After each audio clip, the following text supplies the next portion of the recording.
Hi, I'm Jamie from Stonemaier Games, and today I'm going to talk about a topic that is near and dear to my heart because it's what started my company in the first place, and it really has continued my company, Stonemaier Games, to this day. This video is about the 3 steps and the sub-steps in between that I recommend taking if you are looking to successfully self-publish a tabletop game.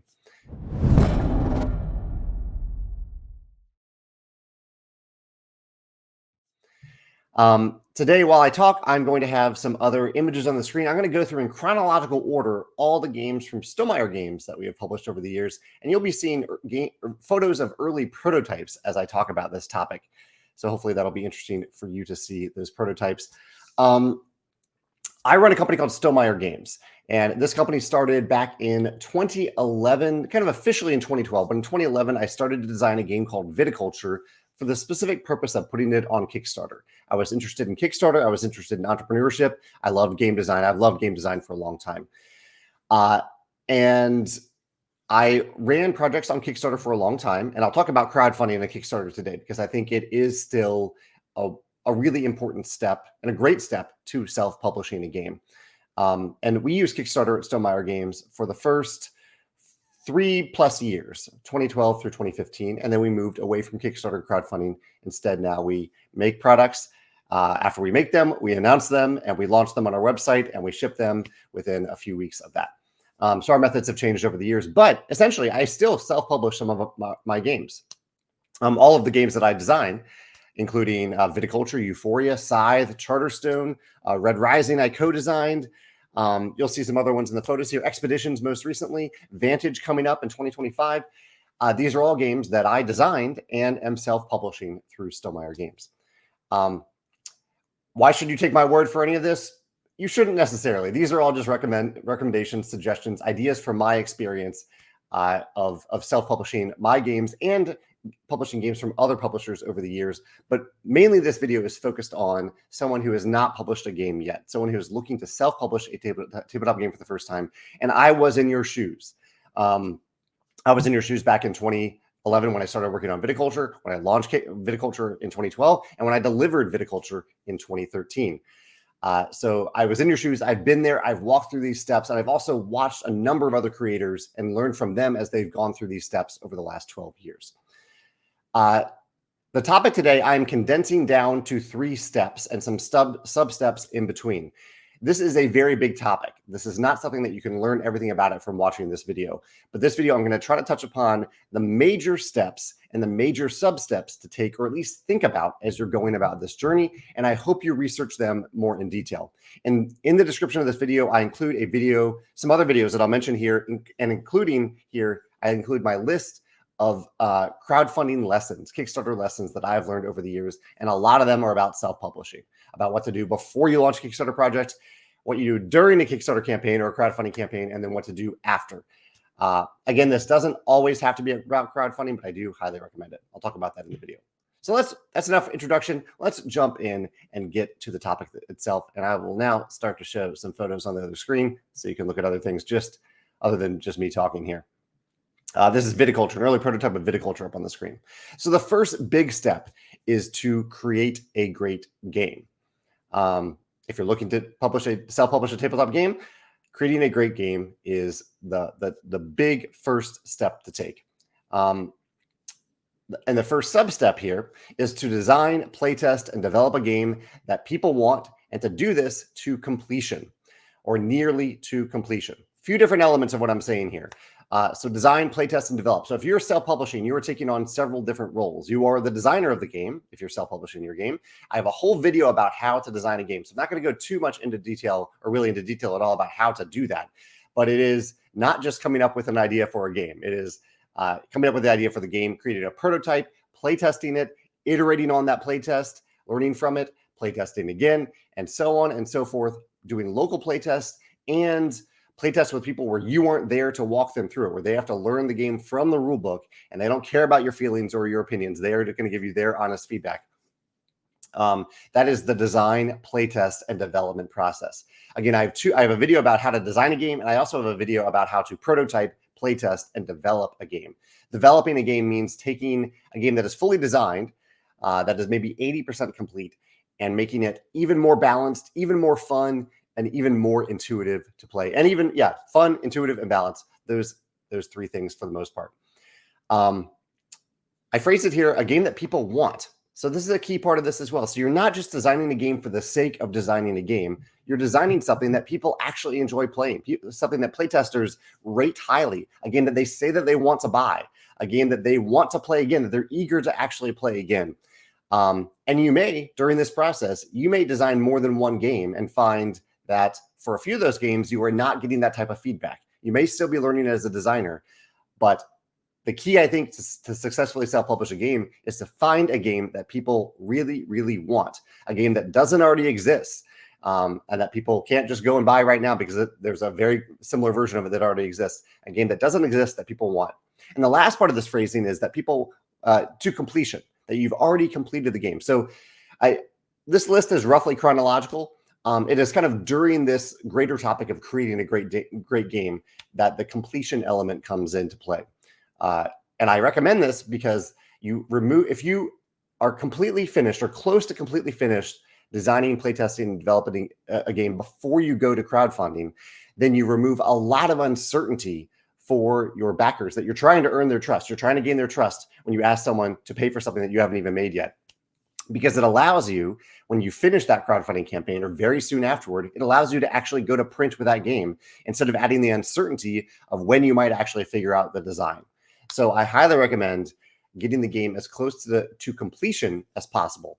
And you can do this without many funds at all. The design, development, and playtesting process. A lot of the funds come into play with the art and craft design, which we'll talk about in a minute. Second step under create a great game is to open business-specific financial accounts. So there are a number of legal and business-related things that you can do because this process of creating the game is not just creating the game itself, but also creating the company so you can self-publish it. But really the number one thing that I'd recommend doing is that you open one or two financial accounts, like a PayPal account for the company and a bank account for the company that are just for the company. Separate your own personal funds from your professional business funds. Here, I mean to flip through these. Here is Euphoria, early prototype for Euphoria. You can tell from these photos, the final games end up looking very, very different than the early prototypes. But yeah, so I do recommend creating business-specific financial accounts. You can even do this before you have registered the name of your company. And that's what we did back when, and I say I had a few business partners when I launched Viticulture on Kickstarter. I was the main one running the show, and I had a few other people helping out a little bit, and including my current business partner, Alan. We didn't register Stonemaier Games as a company until after we funded on Kickstarter, because we didn't really consider ourselves a company until we knew that we were making a game, and making the game was dependent on Kickstarter, and that worked out just fine. We funded it on Kickstarter and then registered the company after that. So I wouldn't spend too much time or effort or money on registering the company, but keeping those financial accounts separate will greatly help your accounting practices that happen later. The next step under creating a great game is to pick a manufacturer and seek estimates from that manufacturer. Because if you're self-publishing a game, you're not just worrying about the game design itself, but you're also concerned about the game production and the final product. You are doing product design in addition to game design. Finding a manufacturer that you really like working with, that communicates well, that creates high quality products, is key to this.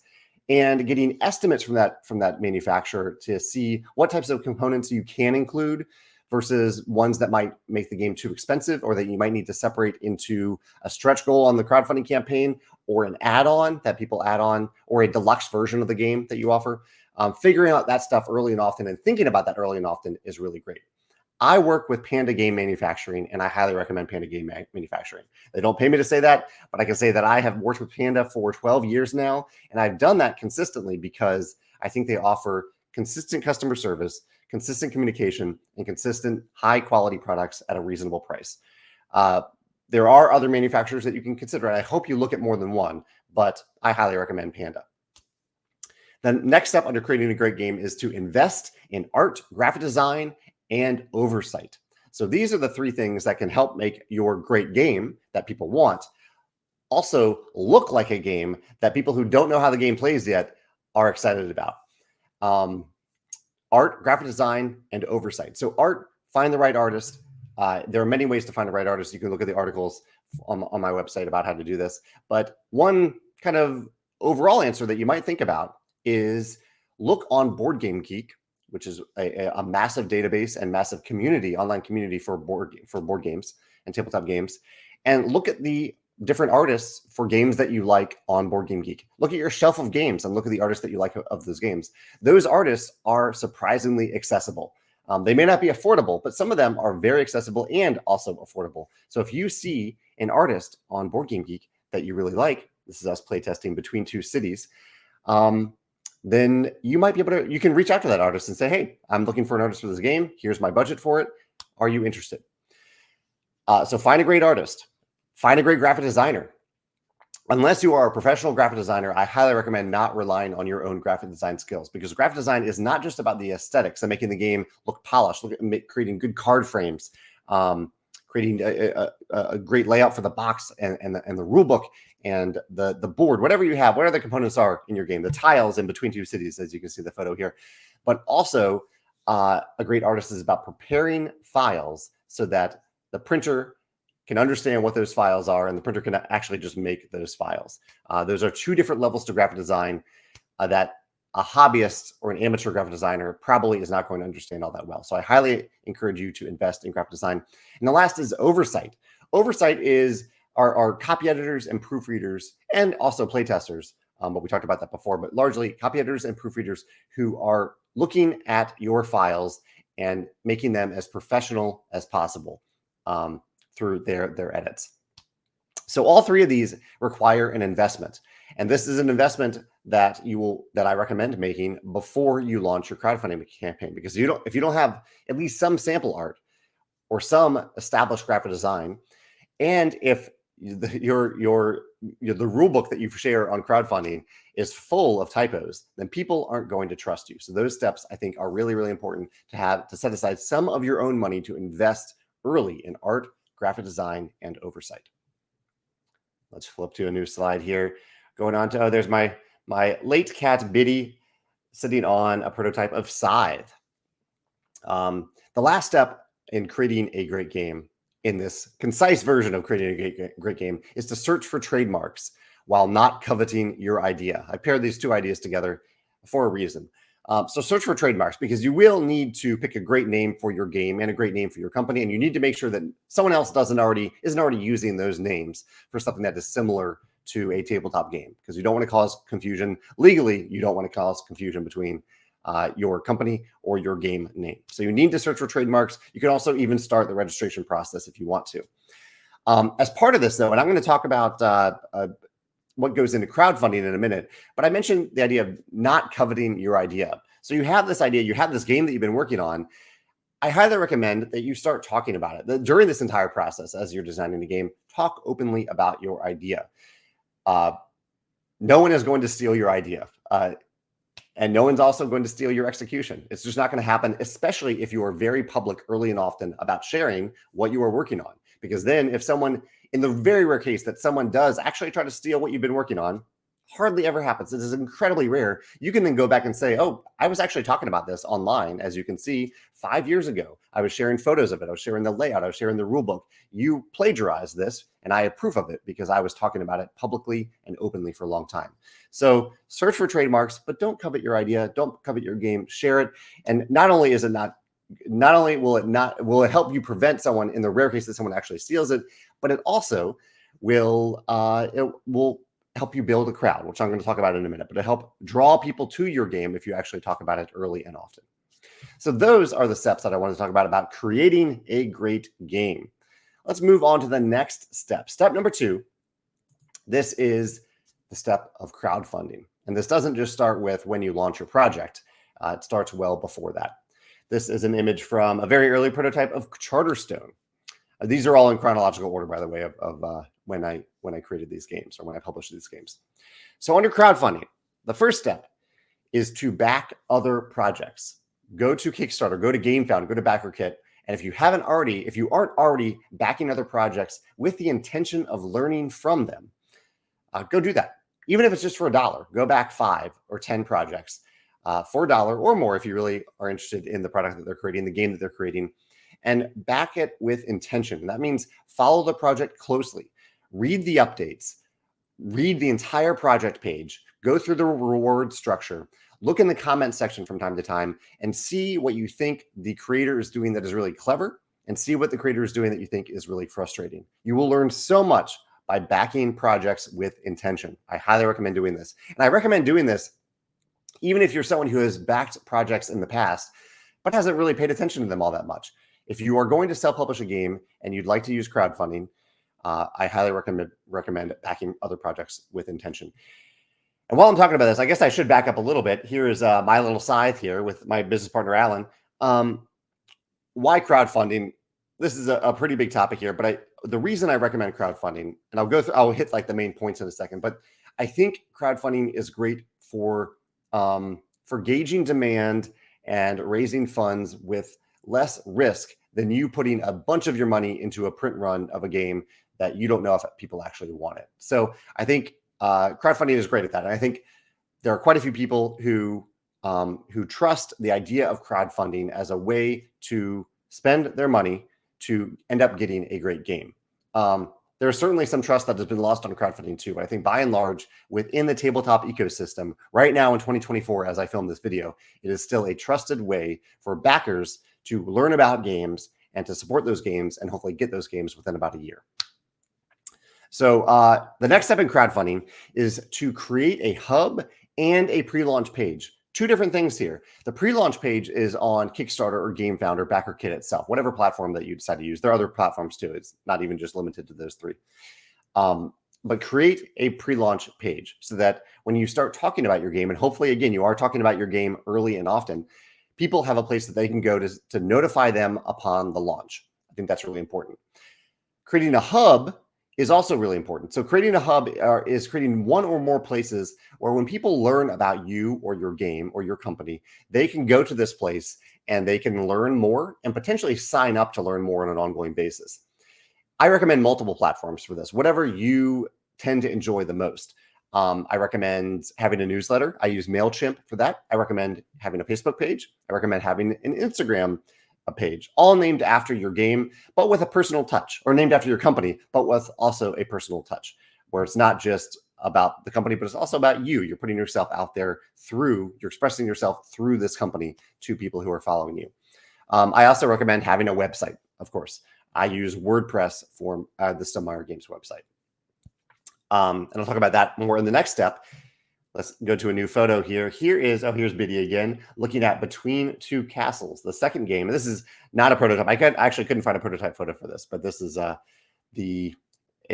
early sample copy from Panda of Between Two Castles. So the next step is to build a crowd. This is a very big step that will take a while.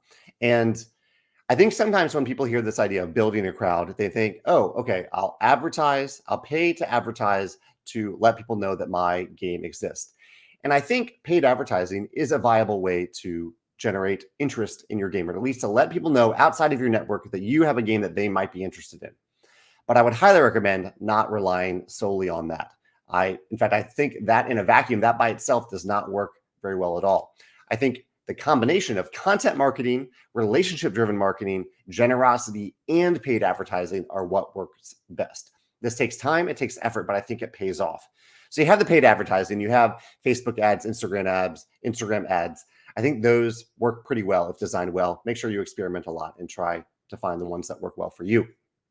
Content marketing is where you are writing about something, or not necessarily writing, podcasting, or creating videos about game-related topics that are interesting to you. So you're creating content that's useful to other people, that's fun and interesting for you to make, that will draw people in. For example, this YouTube channel that I'm creating right now, I'm not promoting Stonemaier. Well, I guess in a way I'm showing photos of Stonemaier games, but I'm not overtly promoting Stonemaier games to you. Rather, I'm talking about a topic. I'm trying to add value to you. And maybe this might be your first exposure to Stonemaier games, and maybe you might end up looking into some of these games that we're making. That's content marketing, offering value to people without asking anything in return. Relationship-driven marketing is more individual, is one by one, finding other content that you enjoy and other creators that you enjoy and interacting with them. ideally in public spaces. There are good, healthy relationships that can be created privately too. You can email creators and get to know them personally. But I think for the most part, the best version of these relationships are public, where you go to the publisher's YouTube channel, you go to their website, and you interact with that publisher. On Board Game Geek as well, you're active on Board Game Geek, where you are actively engaging with other people in the board game community. And not just publishers, just anyone in the community, just be an active member of the board game community. And perhaps the easiest way to do this is on Board Game Geek or on Instagram. I think both are fairly easy to follow people who talk about board games and to actively comment and participate in those conversations. And the last is generosity. So this is similar to these relationships. Generosity is about being present as you build a crowd to other people and being available to other people, not just to serve your own purpose, but to also add specific value to them. An example of this would be to go to a local meetup and playtest someone else's game instead of just asking them to playtest your game over and over again. So I think approaching building the crowd with generosity, with relationship-driven motivations, with content marketing, and with paid advertising, I think the combination of all of those will be the most effective to help you build a crowd. My next slide here is Wingspan, the best-selling game at Stonemaier Games. This is a semi-early prototype, but you can see we have some art in this prototype. This is a little bit later in the stage. So, in fact, this next step is share the prototype with reviewers and previewers. So, this is the step about as it says, share your prototype, create a polished prototype of the game, or create multiple polished prototypes of your game, and reach out to reviewers and previewers. Reviewers are not paid. Previewers often are paid. You're paying them to highlight your game, not share their opinion about it, but to highlight the game on their platform, their YouTube channel, their blog, their podcast. And the reason I had this step early, a little bit earlier than actually launching your crowdfunding campaign, is that it is a common courtesy to reviewers and previewers to give them ample time to create the content. Don't go to them the day before you're ready to launch and say, I had this game, I'm going to overnight it to you. You get some content out on the day that we launch. That isn't considerate of someone else's time and resources. So do this, I would say, at least a few months in advance of when you plan to launch your crowdfunding campaign. Find a few reviewers, perhaps reviewers and previewers that you've interacted with. Perhaps they're new to you. But make sure they are open to accepting games and talking about unpublished games, and tell them a little bit about your game and send them a prototype if they accept it. Don't send it blind. Ask if they're willing to accept the prototype. The next game we came out with, Tapestry. Here's a very early version of Tapestry. Only the capital city looks similar to the final version. The other elements, this map and these tracks, look very different. The next step is to populate and perfect your project page. So this is where your project page, your crowdfunding page, I'll probably talk about this in the context of Kickstarter because that's what I use, but there's also GameFound, BackerKit. Start working on your project page early and often. The project page should explain what the game is in fair detail, but I would try to bring it down to a single infographic. And if you look at the Stonemaier Games website, you can see some infographics. Look at our most recent game, Stamp Swap. Look at Stamp Swap and look at the infographic for Stamp Swap to see how I try to concisely and visually show you what Stamp Swap is all about, like how to play it and what makes it special, all in one single infographic. I think that's a very effective tool to do. Decide on the funding goal. So the funding goal needs to think about 3 different circumstances. What happens if you don't fund? So you don't want it so high that you don't fund at all. What if you barely fund? So what if you just barely reach your funding goal? It needs to be enough money that you can actually make the game. And what if you wildly overfund? So the funding goal kind of may set you up to wildly overfund if the game is way more successful than you anticipate. And you need to be prepared for that, not just with the funding goal, but with all the other logistics that we're going to talk about if you wildly overfund your project. Think about and design the reward types and the pricing for your project. So the reward types, there's a lot of, again, I have a lot of articles about this topic, but the basic idea that I would recommend considering is to have a standard pledge level for the game, the core version of the game, the version of the game that you would sell to retailers, that you're hoping to sell to retailers later and sell through retailers, plus a deluxe version of the game or the standard version of the game, and then have some add-ons that people can add on. But people really, on Kickstarter, early adopters really do seem to gravitate towards that deluxe option. So offer a standard version and then a deluxe option for backers who want the fancy stuff that you can offer. Usually that's around $10 to $20 more expensive than the standard version of the game. Think about pricing a lot. Think about pricing in relation to other projects that are similar in terms of the components, the aesthetic, the theme, and find a fair price. And also budget carefully to make sure that the price that you offer on Kickstarter is compared to how much the game costs to make and ship, doesn't have you losing money. That's really important. And last, for the project page, and in relation to reward levels and pricing, also think about retailers there, because there will be retailers who want to back your project. Last, think about promo content and stretch goals. I highly recommend not doing early bird rewards or exclusive rewards that end up excluding people later on who might discover your game outside of the 20 days that you use to run your project. But having promo content that's available for free now during the campaign and also available for a cost later, that can be a very highly effective tool to encourage people to back it now, but it doesn't exclude people later to discover the project. And also stretch goals, some form of stretch goal. A stretch goal is when you make the product better, you improve the product based on certain thresholds that are reached. Oftentimes it's the funding goal. So if we reach $100,000, we're going to add this special thing to the game. That is a common practice. I think it is less important now than it was years ago, but it is a practice that is still used. So if you do use it, I would recommend using it for big moments in the campaign rather than a lot of small little things that you add to the project. I would recommend having like a few, maybe 3 big things that you intend to add if you reach certain stretch goals, big stretch goals. Let's move on to the next game slide here. Oh yeah, here's an early version of Pendulum. This is Pendulum, our game that uses timers, worker placement game with timers. So the next step is to launch and run the campaign when you and the game are ready. All right, so a couple of elements of this. So the actual launch, deciding when to launch the project, that's up to you. You're picking the right time. Oftentimes, tabletop games launch on Tuesdays. It has just become a thing that happens in the board game industry. So you probably want to launch on a Tuesday. The key here is that you and your game are ready. I see all too often that people launch on a certain day because they decided that that day was going to be the day, and they do not feel ready going into that day. They're not available for the next couple of weeks to really be present during the campaign, or the game itself or the project page isn't 100% ready. It isn't what it quite could be. There is absolutely nothing stopping you from stalling the launch of the product until you are ready. Wait until the product and the project are ready before you launch. This is maybe the biggest mistake I still see creators make. And you might be about to make it right now. You might be watching this video and you might be thinking, hey, I intend to launch my project next week, but I just discovered this video and I wasn't aware of all these things or some of these things. It is okay not to launch next week. Wait until you're ready. I highly recommend this. Please wait until you are ready to be present for the project. Wait for the project to be ready, and wait for the product to be ready to put your best foot forward for that first impression. It really will have the potential to make or break your project. And last, what game do we flip to next? Here is an early playtest of Red Rising, a long string of cards in Red Rising. You can see we playtest a lot without art because we want to see if the theme shines through in our games when we're playtesting, even when art isn't there.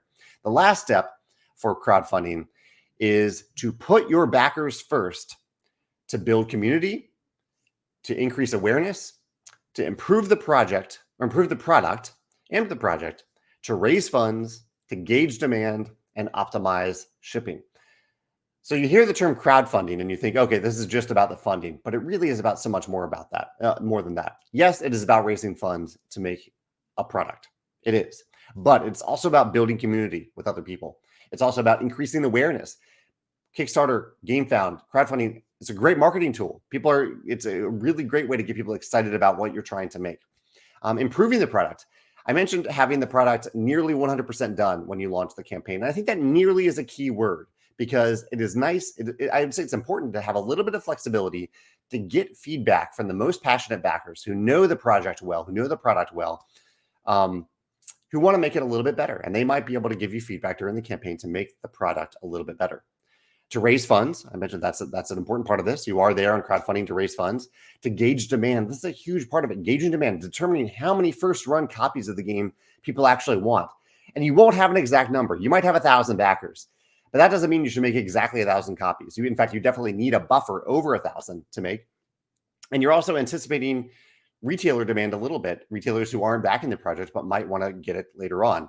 I don't think you want to go too deep into that. So if you have 1,000 backers who have backed 1,000 copies of the game, you might want to make 1,500 copies of the game, maybe 2,000. And if you sense that, and then after that, you can use those funds later on to make a second printing if there is still interest to make more. But there might not always be. It might just be a one and done. And last, to optimize shipping. Later on, we'll talk about shipping and fulfillment a little bit, but the basic idea here is that really the standard for shipping products worldwide now is to ship them to multiple regional fulfillment centers, to ship some products to Australia, ship some to Canada, some to the US, and some to Europe, and then ship to backers from within those areas, from those fulfillment centers to backers in those areas. This will save you a lot of time and trouble. It will keep the cost down or relatively low for those backers. And crowdfunding is wonderful at helping you determine where all these people are coming from so that you can make sure that you ship in an optimized way to all of them. That wraps up crowdfunding. That's step 2, create a great game, crowdfunding, and step 3 is to fulfill your promises. Here is me looking at Rolling Realms. The Rolling Realms was created kind of in real time, live on Facebook Live with members of the Stamar Games community and beyond. So fulfill your promises. So the first step here is to send the files to your manufacturer while consistently updating backers.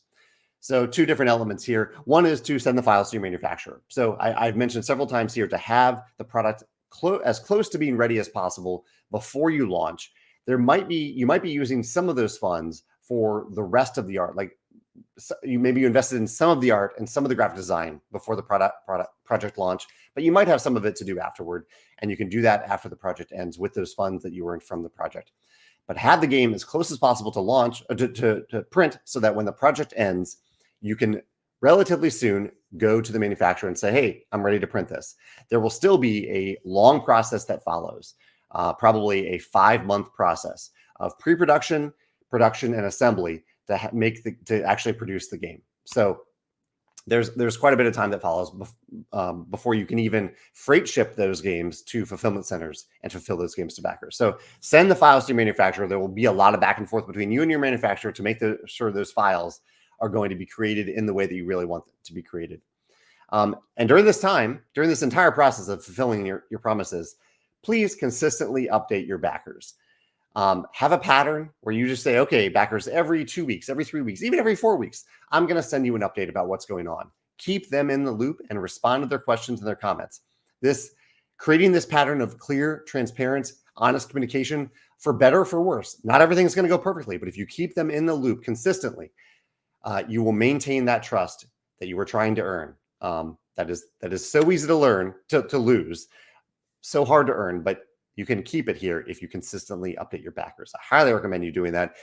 And that's something that I still do to this day. Even though I don't have backers, I consistently communicate to people, to our followers, to our fans, to the people who buy our games, what we're working on, how the shipping progress is going. I keep them in the loop about what's happening. That's fulfilling your promises, step 1. The next step here is an interlude version of, what game is this? Oh, this is the Automa for, actually it looks a little bit like Red Rise 8. Oh, it's Libertalia. It's Libertalia. Yeah, somebody's prototypes don't end up looking like the final game, but this is a clue here for Libertalia. Libertalia Winds of Galecrest, the Automa solo mode explanation for an early prototype of it. So the next step under fulfill your promises is to continue to sell the product via your web store or pledge manager. Just because the project ends and the campaign ends doesn't mean that you can't continue to sell your product. And I do it on Shopify. We use Shopify at Stamar Games, but you can also use other e-commerce platforms. You can also use a pledge manager to do this.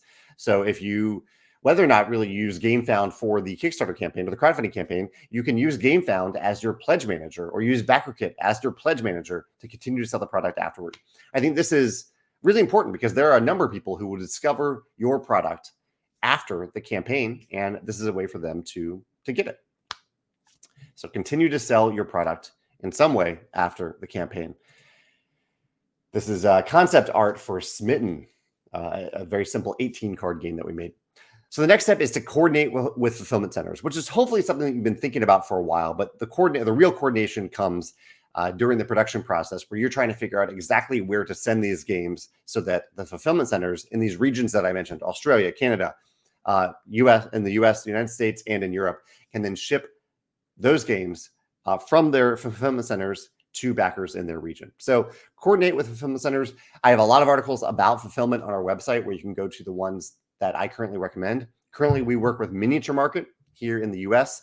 I also recommend Fulfill Right and Quartermaster.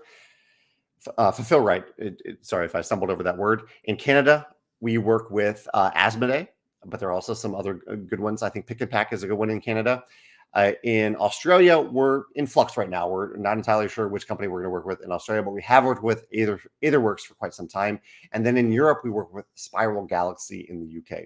But there are other options. Those definitely are not the only options. Please do your research and pay close attention, I would say, to communication.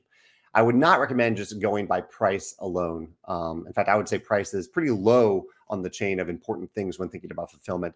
I'd say much more importantly is to go with communication. How easy it is for you to get an answer from a human being to a question that you asked. That is a great test to see how their communication will be going forward. So that's coordinate with fulfillment centers. The next game we have here is Expeditions, an early prototype of Expeditions. And this is really the last step I have here, release with a boom. So hopefully there will have been a lot of buzz and excitement during your crowdfunding campaign itself. But it is equally important to get those same backers and other people excited about the product when you ship it to your backers, when you release it to retail. And a few things to do here are when you ship to backers, this is when to get them really excited about it. Make it easy for them to get the game to the table, and at the same time, this is when you are fully on to showcase how excited you are about the game, about shipping the game to them and helping them get the game to the table. Send the game to some reviewers at that time. Yes, you had those early reviewers of the prototype, but now you have the final version of the game. Send your game out to reviewers so they can talk about the game, so they can get excited about the game too, if it's a game that they end up loving. The retail release. Hopefully you can find a distributor or retailers who are interested in your game. This might be a slow process. There are a lot of games for distributors and retailers to consider. And the best thing that you can do, I think, is to demonstrate to them that people want your game. And you can do that by showing them how many Kickstarter backers that you have or crowdfunding backers that you have, but also the rating on Board Game Geek. If you have a high rating on Board Game Geek, you need to demonstrate value to distributors and retailers if they're going to carry your game. And last, one other way that you can do this, demonstrate this value, is through conventions. Select a few different conventions to go to. It doesn't have to be the biggest conventions. It can be smaller conventions. The biggest ones are Gen Con and Essence Spiel, but there are a lot of other smaller local and regional conventions that you can go to play games, to build community, and to showcase your games to other people. That is a way to get the word out there and to build buzz about your game. It is a viable way to do that. So yeah, try to do everything you can to release with a boom. And that is the end of the Fulfill Your Promises category. Let's see if I have any other slides here. I think I do have a few more. So this was Expeditions prototype. This is the Apiary prototype, a photo from Connie Vogelman. This is Wormspan, a follow-up to Wingspan designed by Connie Vogelman here. And here are some of the dice that I was choosing from for Rolling Realms Redux. I ended up going with this middle die here. I think I have one more. Yeah, here is Stamp Swap, our latest release. As I film this video in 2024, we'll be releasing this game to retailers or local retailers in a few weeks and online retailers a few weeks after that. But these are some members of my team, or this is my partner, Megan, business partner, Alan, Susanna, coworker, Alex, playtesting a copy of Stamp Swap to see if it was a good fit for us. And we decided it was. So yes. So those are the three main steps and the sub-steps in between to create and successfully self-publish a tabletop game. Like I said at the beginning, this is a highly concise version of these steps. So if this has piqued your interest, or if this video has added any value to you, I hope you also go and watch the other videos about designing a game, prototyping and developing a game, and also reading through the articles slowly. Don't do it all at once. There's a lot of articles here about how to prepare for a crowdfunding campaign, so that you can increase your chances of being successful, how to run a crowdfunding campaign, and then all the stuff that comes afterwards. I've made this very concise, even though this is a longer video.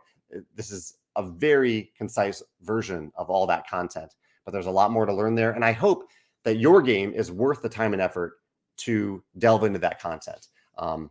I think it's worth it. I think if you find that special game that people really, really want, that you are really, really excited about, it deserves the best chance of being successful. And I think a lot of that involves research and planning. So, but of course, if you have any questions about this process or these steps, feel free to ask in the comments. I'm happy to answer any questions you have in the comments, both about from my experiences of self-publishing a number of games, of being there in your shoes, of trying to do it the first time, and of researching and watching a number of other creators do this over the years. I've seen a lot of people do very clever things. I've also seen a lot of people do some very dumb things, some mistakes. And so this video is about trying to avoid some of those mistakes, those pitfalls, and trying to make the best first impression for the first game that you try to self-publish. So yeah, let me know any questions that you have in the comments below.